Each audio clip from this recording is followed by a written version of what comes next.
여러분, 우리가 그동안 구약의 말씀들을 좀 살펴봤고 이제부터 신약의 말씀들을 가지고 믿음의 여정을 떠나게 됐어요.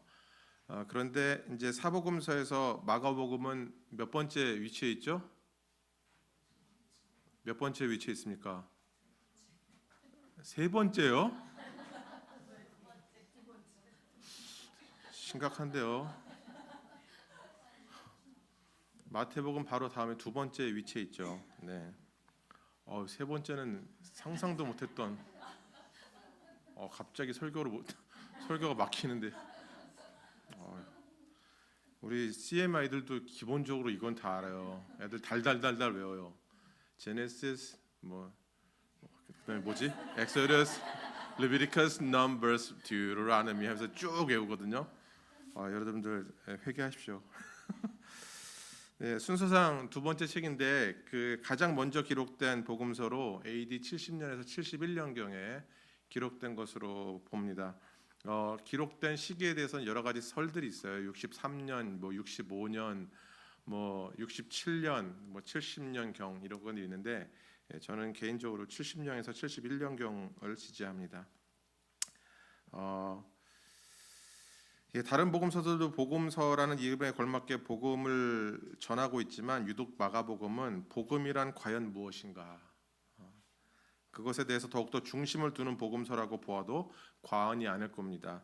더 나아가 이 책은 복음을 듣는 자들에게 제자로서 어떻게 살아갈 것인지를 도전하는 책이에요.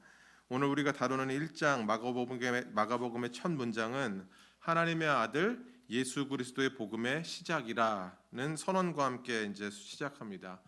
이 구절은 마가복음이 말하고자 하는 주제를 한 줄로 요약해 놓은 문장이라고 할 수 있어요. 다시 말씀드리면 마가복음은 주제를 가장 서두에 딱 두 갈씩처럼 던져놓고 왜 예수께서 하나님의 아들이고 과연 그를 통해 주어진 복음은 무엇인지 그것을 소개하는 복음서입니다. 이 복음을 기록한 저자 마가는 왜 이 복음서의 독자였던 그 당시 독자들이었던 로마에 살던 이방인 그리스도인들에게 이 복음을 전하고자 했을까요? 이 마가복음의 독자는 로마에 살던 이방인 그리스도인들을 향해 쓰여진 책입니다. 왜 그들을 향해서 복음을 전하고자 했을까요? 그들이 복음을 한 번도 들어보지 못한 자들입니까? 그리스도인들인데 아니죠. 그렇지 않죠. 그들은 성도들이었고 예수 그리스도를 따라가는 자들이었는데 그들에게 왜 복음을 다시 한번 또 전했겠느냐는 얘기예요. 그럼에도 불구하고 마가는 예수가 하나님의 아들이고 그를 통한 복음의 소식을 그들에게 알리고자 했었던 이유는 그들을 부르신 예수가 어떤 분인지를 밝히 알고 그리고 로마에 있었던 이방인 그리스도인들로 하여금 그들이 처한 환경과 상황 속에서 온전한 예수 그리스도의 제자들로 세워지고 거듭나기를 바랐던 것입니다. 지금 이 설교를 듣고 계신 소그룹 리더들 중에 몇 분들은 이미 들으셔서 아시겠지만 마가복음이 쓰여지던 당시 로마의 상황은 참담하기 그지없었던 상황이었습니다. 왜냐하면 AD 64년에 로마에서 대화재가 발생했어요. 그 화재로 인해서 14개 행정구역 가운데 10개가 이제 타기 시작했고 그중 3개 구역은 완전히 전소될 정도로 아주 큰 화재로 로마는 몸살을 앓고 있었습니다. 그것뿐일까요? 그 당시 로마의 통치자였던 네로가 이 화재로 인해서 이제 민심이 흉흉해지니까 자신에게 쏟아지는 비난의 화살들을 다른 곳으로 돌리고자 이제 마치 그리스도인들이 불을 지른 것처럼 그들에게 뒤집어 씌웠다라고 전해지기도 합니다. 그로 인해서 그 당시 많은 그리스도인들이 누명을 쓰고 약식으로 재판에 기소된 뒤에 그냥 사형장에서 이슬처럼 사라지는 어처구니 없는 비극들이 벌어졌다는 것이죠. 이러한 상황 속에서 급박한 시대를 배경으로 마가복음은 탄생하게 되는 거예요. 박해와 순교로 직면하여서 내일을 보장받지 못한 로마 그리스도인들에게 강한 확신을 가지게 함으로 소망이 없어 보이는 상황 가운데서도 즉각적이고 그리고 행동이 뒤따르는 실제적인 신앙을 가지도록 그들을 촉구하고 예수를 따르는 삶을 살 것을 권면하고자 이 책이 쓰여졌습니다. 여러분은 1장 1절에 나타난 1장 1절 한번 보시겠어요? 하나님의 아들 예수 그리스도의 복음의 시작이다라는 그 1장 1절의 그 문장 속에서 나타나는 그 핵심인 복음, 거기서 여러분 혹시 약간 생경하게 느껴지는 단어가 있으세요? 1장 1절에 나는 이 단어 한 번도 본 적 없다. 그런 분 없으시리라 믿습니다. 특히 그 중에 복음, 가장 중심이 되는 복음, 헬라어는 유앙겔리온이라고 하는 그 단어가 원래 어떤 배경 속에서 탄생한 말인지 아세요? 복음이? 사실 여러분 우리 모두에게 복음이라는 단어가 낯설고 생경한 단어가 절대 아니죠. 우리 모두가 다 알고 있는 단어 아닙니까? 마찬가지로 이 복음이라는 단어는 그 당시 로마에 살고 있었던 이방인 그리스도인들에게도 아주 익숙한 단어였다는 거예요. 그 복음이라고 하는 그 소식이 예수 그리스도에 대한 복음이 아니고 그 당시 원래 상황적으로 문화적으로 그들이 알고 있었던 복음하면 이제 로마의 정복과 맞물려 있습니다. 로마가 그 당시 전 유럽을 정복하고자 많은 군대를 유럽 전역으로 보냈죠. 그들이 유럽 각지에서 벌인 정복 전쟁을 통해서 승리를 거머쥐었을 때 지금처럼 신속하게 그 전쟁의 결과를 전달할 수 있는 방법들이 없었기 때문에 전쟁을 마치고 돌아오는 본진에 앞서서 전령을 보냈다고 해요. 그래서 그 전령들이 말을 타고 막 이제 로마까지 오는 거죠. 그래서 이 전령을 통해서 전해진 소식, 즉 새로운 땅에서 우리가 한 번도 발디뎌 보지 못한 미지의 땅에서도 로마 황제의 통치가 시작되었음을 알리는 그 반가운 소식을 뭐라고 한다? 복음이라고 했다는 거예요. 그렇다면 오늘 1절에서 선포된 예수 그리스도의 복음이란 그분을 통해 이 땅에 하나님의 나라가 시작되었음을 알리는 선포가 되는 것이고 하나님의 나라가 이 땅 가운데 임하게 한 분은 바로 하나님의 아들인 예수 그리스도라고 선언하면서 마가복음은 과연 복음이 무엇인가에 대해서 소개하고 있는 것이죠. 복음의 시작이다라고 선언한 후에 마가복음은 상당히 빠른 전개를 보여줍니다. 오늘 본문 보셔서 아시겠지만 우리가 다루는 본문은 20절밖에 되지 않는데 그 안에 침례 요한의 등장, 예수께서 침례를 받으시는 사건, 또 주님께서 시험을 받으시는 사건, 갈릴리에서 복음을 전하시는 사건, 그리고 어부들을 제자로 부르시는 사건까지 숨 쉴 틈 없이 이야기가 진행되는 것을 볼 수 있어요. 2절에서 3절 보시면 선지자 이사야의 글이다라고 하면서 이사야서 40장 3절의 말씀을 인용하고 말라기서 선지자의 예언이 담긴 3장 1절, 말라기 3장 1절을 같이 인용해서 선언하고 시작합니다. 그리고 바로 등장하는 인물이 누구냐면 세례 요한, 침례 요한, 그 사람이 등장하고 있는 거죠. 즉 이미 하나님이 보내실 구원자가 오기 전에 그의 길을 예비하는 한 명의 사자가 올 것이다라고 예언이 되었고 그가 바로 요한이라는 선언을 마가는 하고 있는 거예요. 그럼 예언됐던 그 사람이 나와서 지금 선포하고 사람들에게 전하는 메시지가 무엇인가? 4절을 보시면 죄사함을 받는 회개의 침례를 전했다라고 나와 있습니다. 여러분 요한의 메시지를 듣고 있었던 유대인들에게 왜 죄사함의 침례, 죄사함의 세례가 필요했을까요? 그들은 하나님의 백성 아닙니까? 여러분 왜 침례가 필요하죠 그들에게? 그들이 죄사함 받으려면 그 당시 예루살렘 성전으로 제물 들고 가면 되는 거 아니에요? 굳이 무슨 침례를 받을 이유가 있습니까? 제 말이 틀렸나요? 성전 가면 되잖아요. 성전 있는데 잘 돌아가는 성전 있잖아요. 그 앞에서 비둘기도 팔고 양도 팔고 다 파는데 돈만 들고 가지고 돈 지불하고 제물 사가지고 바로 거기서 제사 드리면 되는 거 아닙니까? 근데 왜 여기서 침례를 받으라고 죄사함의 침례를 받으라고 했을까요? 침례도 받고 성전도 가야 되는 겁니까? 그 당시 여러분 정통 유대인들에게 있어서 요한이 외치는 세례 내지 침례는요 아주 낯선 예식이자 의식이었어요. 유대인들에게는 굳이 침례나 세례를 받을 필요가 없었습니다. 언제 침례나 세례가 필요했냐면 이방인이 유대인으로 개종하려고 할 때 먼저 할례를 받고 침례를 받음으로 내가 이제 율법을 지키고 살겠다는 유대인이 되겠다는 선언과 함께 하나님 앞에서 스스로를 정결하게 하는 의식이었어요. 그렇기 때문에 정통 유대인들에게 지금 이 요한의 메시지를 듣고 있는 사람들에게는 침례가 전혀 필요가 없는 거예요. 침례 받으라고 요한이 엉뚱한 소리를 하는 거죠. 그런 유대인들에게 요한은 아주 낯선 메시지를 전하면서 회개를 촉구하고 있어요. 오늘 이 짧은 본문은 요한복음 1장 한번 나중에 보시면 아주 자세하고도 긴장감 있게 지금 장면을 소개합니다. 요한복음 1장 19절 보면 이런 말씀이 나와 있어요. 유대인들이 예루살렘에서 제사장들과 레위인들을 요한에게 보내요. 그들이 아주 낯설고도 이상한 회개의 침례를 선포하는 요한을 감시하기 위해서 사람을 보냅니다. 제사장들과 레위인들을 보냅니다. 요한에게.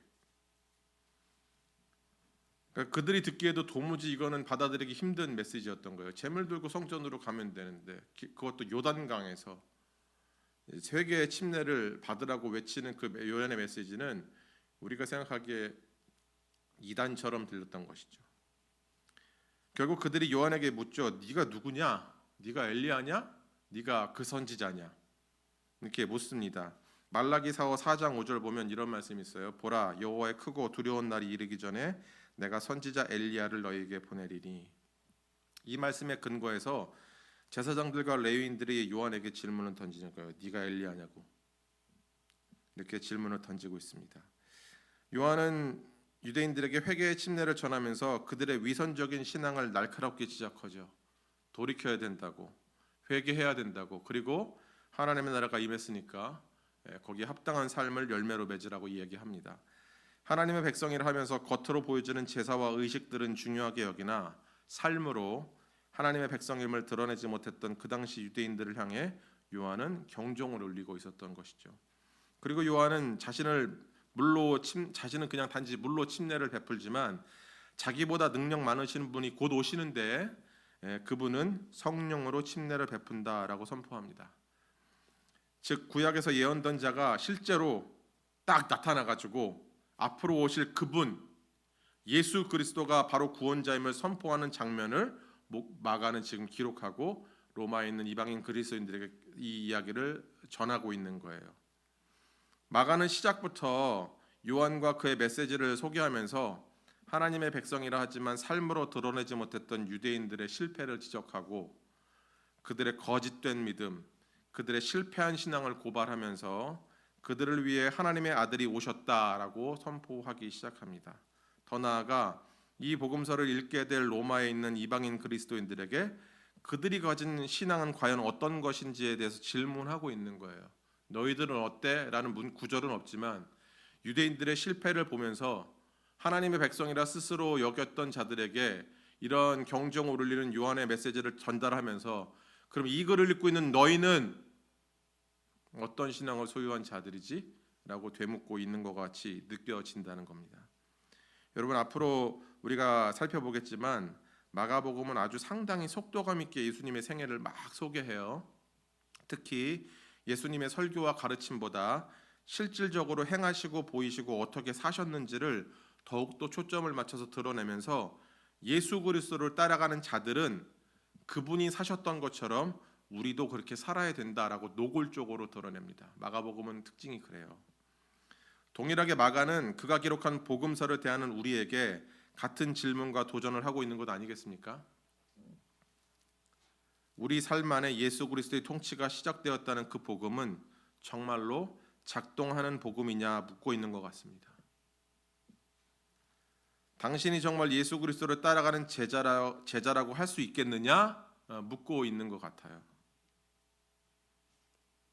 지금까지 우리를 그럴싸하게 포장했던 위선적인 신앙에서 벗어나고 여전히 나를 바꾸지 못하는 능력 없는 신앙에서 돌이켜서 예수께서 다스리시는 삶, 예수의 제자로 일컬음 받기에 합당한 삶으로 우리 자신을 말씀 앞에서 날마다 점검하며 살아내는 진짜 제자가 되어야 함을 마가복음은 우리에게 도전하고 있다는 것입니다. 여러분 우리가 2024년도에 신명기 말씀으로 묵상의 문을 열었는데 동시에 마가복음을 예제로 예배를 통해서 살펴보게 되었던 것은 참 큰 은혜라고 생각해요. 그리고 오늘부터 시작됐죠. 마가복음 큐티가 오늘부터 동일하게 또 시작되었어요. 기가 막힙니다. 타이밍이. 왜냐하면 그 이유가 올해 표인 저거예요. 저거랑 아주 잘 어울리기 때문에 그래요. 너무 잘 맞물리기 때문에. 하나님의 말씀이 삶이 되는 교회와 신명기와 마가복음이 아주 쌍으로 너무 잘 어울리기 때문에 그렇습니다.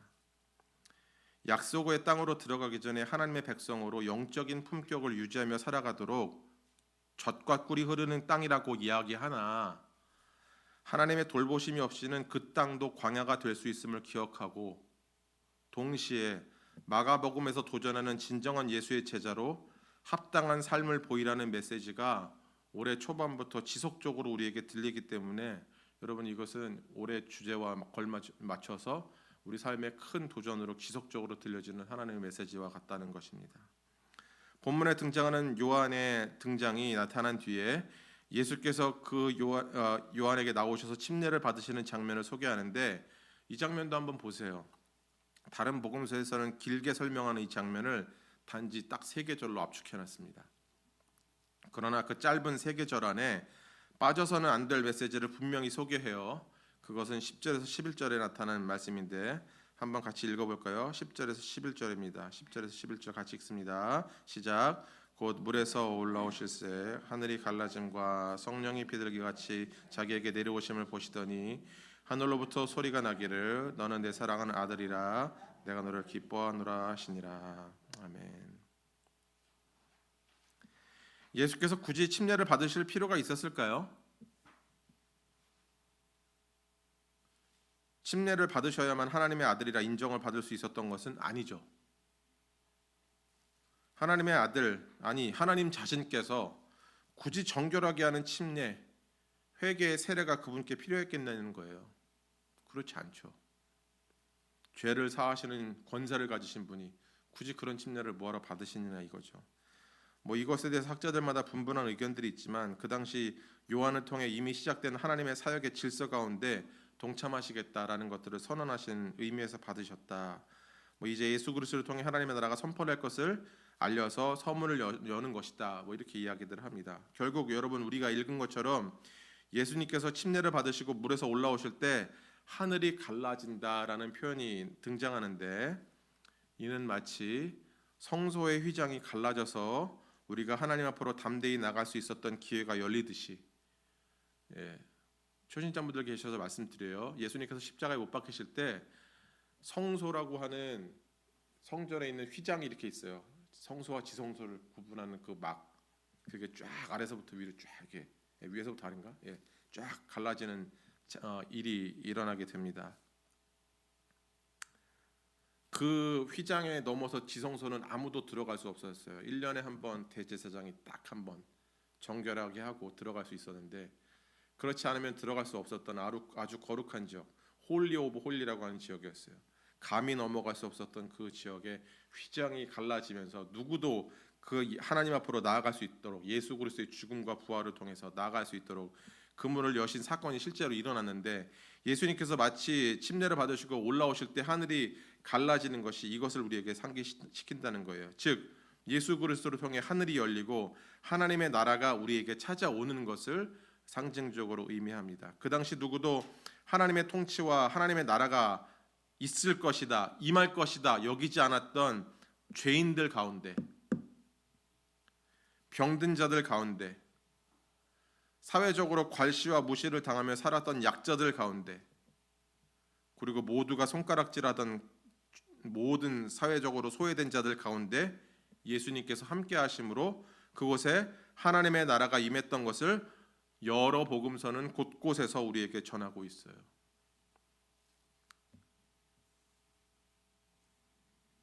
동일하게 이 복음서를 읽던 로마 그리스도인들, 서슬이 퍼런 박해의 칼날을 마주하고 있는 그들이 이 복음서를 읽기 시작할 때 암울한 상황이지만 그들 가운데 예수 그리스도가 계신다는 것을 깨닫고 확신하기 시작할 때, 그곳에 하나님의 나라가 임한 것을 깨닫고 견디고 소망을 품게 되었음을 우리는 짐작해야 된다는 것입니다. 여러분 우리 삶에도 예수님께서 오셔서 하나님의 나라가 우리에게 찾아왔죠. 그러나 우리 중에 내가 누구도 지금 하나님의 나라를 살고 있다고 강하게 확신하는 분은 아마 없을 거예요. 현실의 무게 앞에 앞으로 마주해야 할 수많은 고난과 걱정 때문에 등등의 이유로 우리는 하나님의 나라에 대해서 알기는 알지만 나와는 멀게만 느껴지는 저 어떤 개념으로 우리가 생각할 수 있다는 것입니다. 하나님의 나라가 임했지만 여전히 우리 안에 고통과 아픔은 지속돼요. 예수께서 오셨을 때에도 여전히 병든 자들과 고통받는 자들의 현실은 그대로였습니다. 그래서 지금 우리가 속한 이곳에 고통이 있고 없고가 중요한 것이 아니라 하나님께서 예수께서 우리가 속한 이곳으로 우리를 부르셨기 때문에 우리는 이곳에서 우리의 십자가를 지고 그분의 제자로 살아갈 때 우리의 삶을 통해 하나님의 나라가 임한 것이 나타날 것이고 우리는 그의 나라를 경험하게 된다는 것입니다. 그 다음 장면을 보시면 예수께서 시험 받으시는 장면이 나타나고 있어요. 마태복음은 11계절, 누가복음은 심지어 13절을 할애하면서 여기에 대한 설명들을 하는데 마가는 단 2계절로 압축하면서 끝내고 있습니다. 그런데 12절을 보니까 성령께서 예수를 광야로 몰아내셨다라고 마가는 기록하고 있어요. 마태복음과 누가복음에서는 성령께 이끌리어라는 표현이 나타납니다. 공통된 점은 성령께서 이 모든 과정을 이끌고 계시다는 거예요. 그러니 주님께서 받으셔야 했었던 이 시험의 과정은 그분께 필수적으로 요구된 과정이었다는 것이죠. 특히 13절에 나타난 광야에서의 40일, 예전에 이은실 집사님 저한테 물어보셨어요. 저기 초신자가 물어봤는데 왜 자꾸 성경에서 40 그러냐고. 맞죠? 상징적으로 나타나는 일들이 많습니다. 40년이 그렇고 40일이 그렇고 여러 가지 일들이 있어요. 이유는 모르겠어요. 근데 이 40일이란 표현은 이스라엘 백성이 광야에서 지냈던 40년을 상기시켜요. 그들은 그 여정에서 실패했죠. 예수님께서 광야에서 시험을 받으셨듯이 이들도 광야에 40년간의 여정을 살았지 않습니까? 하나님과 그 말씀과 인도함을 신뢰하지 않고 자신들의 눈을 신뢰했었던 자들이었음을 성경은 우리에게 고발합니다. 그들이 특히 가데스 바네아에서 정탐을 했죠. 12명의 정탐꾼들이 가나안 땅을 정탐하고 와서 보고해요. 그들은 팩트를 얘기했어요. 기골이 장대하고 아주 적과거리 흐르는 땅이고, 그런데 그 팩트 속에 그들의 생각도 들어 있었어요. 그게 뭡니까? 메뚜기. 우리는 그들의 밥이다 라는 그들의 생각이 거기에 녹아져서 정탐 보고를 합니다. 팩트는 팩트이지만 팩트가 오염되어 있죠. 그들은 팩트를 말했지만 그 사실보다 자신의 생각에 더 지배되고 있었음을 성경은 밝히고 있습니다. 여러분, 우리 또한 광야를 걷고 있는 영적인 이스라엘 아니겠습니까? 수많은 하늘의 만나를 먹는 기적들을 경험함에도 우리는 늘 우리 안에 있는 나만의 송아지를 만드는 영적인 실패를 거듭하며 살아가고 있음을 본문은 우리에게 기억나게 하는 거예요. 그러나 그들의 실패에 반해 주님은 그 시험을 온전히 견디시고 이겨냄으로 본을 보이시고 계시는 것이죠. 이어지는 14절과 15절 보시면 요한의 잡힘과 예수님의 복음 전파가 나타나고 있어요. 비록 요한이 잡혔지만 그가 전하려던 메시지가 주님을 통해 전해지고 있습니다. 주님이 전하셨던 복음, 하나님의 나라는 그저 입으로만 전해지던 소식이 아니었어요. 말씀드린 바와 같이 앞으로 마가복음의 초점이 예수님의 생애와 그분의 행적에 초점을 맞추고 있음을 감안할 때 주님은 복음을 입으로만 선포하신 말쟁이가 아니라 실제로 그 길을 가시고 살아내심으로 증명하고 보이셨음을 마가는 우리에게 분명히 드러내고 있습니다. 여러분, 복음이란 그래야 되는 거예요. 복음이란 삶으로 전해져야 하는 거예요. 복음이란 우리가 예수의 제자임을 실제로 드러내기 시작할 때 능력으로 나타나는 것입니다. 삶으로 드러나는 복음은 멈추려 해도 멈출 수 없어요. 마치 요한의 메시지가 주님을 통해 계속 이어진 것처럼 삶으로 드러나는 복음은 지속적으로 드러나게 되어지고 빛을 발하게 될 것입니다. 마지막 장면은 주님께서 어부들을 제자로 부르시는 장면이 나타나고 있어요. 18절에서 20절 보시면 그물을 버려두고 아버지 세베대와 품꾼들을 함께 배에 버려두고 라는 표현이 나타납니다. 저는 목사로 부름받았지만 정말 내가 그들과 같이 다 버리고 나를 따르라는 주님의 말씀이 임했을 때 따를 수 있을까, 이런 생각이 좀 들어요. 그렇다고 여러분, 주님께서 우리로 살고 있는 모든 터전을 버리라는 부르심을 하시지는 않아요. 여러분이 부르심 받은 그 장소가 주님께서 여러분을 부르신 그 장소예요. 우리는 우리의 터전을 지키기 위해 오히려 주님을 버리는 선택을 하는 경우가 더 많습니다. 제자로 부름을 받았음에도 내가 예수의 제자라고 말하면서도 우리는 우리의 터전 지키기에만 바쁠 뿐이죠. 이 말씀 속에서 주님은 우리에게 도전하시죠. 터전을 다 버리고 따르라는 부르심이 아니라 오늘도 내가 의지하고 내가 믿고 내 스스로가 내 인생의 주인이라 여겨지는 그 터전에서 떠나도록 우리를 부르시는 거예요. 주님은 날마다 주님이 아닌 나를 의지하고 다른 것을 의지하는 터전에서 우리를 떠날 것을 명하십니다. 나를 따르라고. 에제리 예배자 여러분, 오늘 본문은 우리에게 짧지만 강력한 임팩트를 주면서 도전하고 있어요. 예수의 제자로 부름받은 우리의 삶이 정말 복음을 실제로 살아내는 터전인지를 묻습니다. 주님은 그물을 버려두고 따를 것을 요청하시지만 내가 그 자리를 떠나면 그 그물마저 잃을까 염려하면서 우리는 그물이 있는 쪽을 계속 바라보게 된다는 것이죠. 하나님의 나라가 임했다고 수도 없이 듣지만 하나님의 나라는 나와는 전혀 관계없는 저 세상 이야기로 여기며 살아가고 있다는 겁니다. 오늘 마가복음의 시작과 함께 우리를 제자로 부르신 주님의 부르심에 합당한 품격과 자격을 날마다 갖추며 살아가는 우리 모두가 됐으면 좋겠고, 앞으로 마가복음을 살펴보시면서 주님이 살아내셨던 그 복음이 과연 내 삶에서 드러나고 있는가, 나를 제자로 부르셨는데 내가 그 삶을 고스란히 드러내고 있는가, 말씀 속에서 깊이 돌아보고 매일매일 묵상의 본문을 대하시면서 우리를 부르신 그 부르심 앞에 스스로를 점검하며 거룩한 구별된 삶으로 합당하게 반응하는 에제리 예배자 되시기를 간절히 축원합니다. 여러분.